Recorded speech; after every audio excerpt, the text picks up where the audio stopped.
In early September of 2018, a 40-year-old man in northern India named Mahipal Singh was making his way home from a day of merrymaking in town where he had indulged in quite a few adult beverages. As he was kind of stumbling his way down the road back towards his house, he saw something on the side of the road that really piqued his interest, and he bent down and picked it up. It was a baby snake. It was probably only 10 or so inches long, maybe a foot long, but very small snake.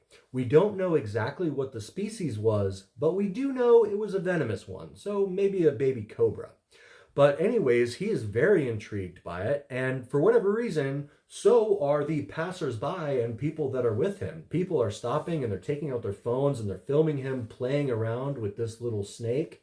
And people are asking him to kind of do crazy stuff with it, twirl it around. And he's doing it. He's really, seeming to enjoy the attention he's getting from handling this venomous snake. At some point, he puts the snake down, and one of the guys taking one of the videos, he takes like a stick and he's poking and flips the snake over. The poor snake is obviously clearly really agitated. It actually is striking out a couple times at Mahipal when he reaches back down to like pick it back up, but either its mouth is too small or it misses, but either way, it doesn't seem to actually bite him.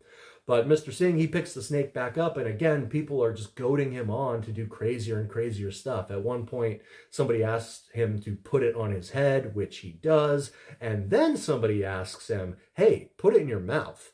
And Mr. Singh, apparently, he concedes, okay, so he puts it in his mouth head first, at which point this little viper apparently decides this is its perfect chance to escape. Snakes will often go into tight, dark areas to try and get away, and apparently Mahipal's throat looks like just the place. So this thing starts wriggling, squirming. It gets out of the grip of Mr. Singh's fingers and slithers right down his throat, fast. Now, he's freaking out. He's like trying to regurgitate this thing, but the snake is not coming back out. He eventually ends up vomiting. But again, the snake is now nestled down in his stomach and it's not going anywhere. He would go home after that, but very quickly he would start to feel very, very ill. But by the time his family rushed him to the hospital a few hours later, it was too late. He had so much venom in his system, he died 4 hours after initially swallowing that snake. It's unclear whether the snake was biting at the insides of him in his stomach, or if it was just the fact that he was digesting it, and its venom just was released into his system.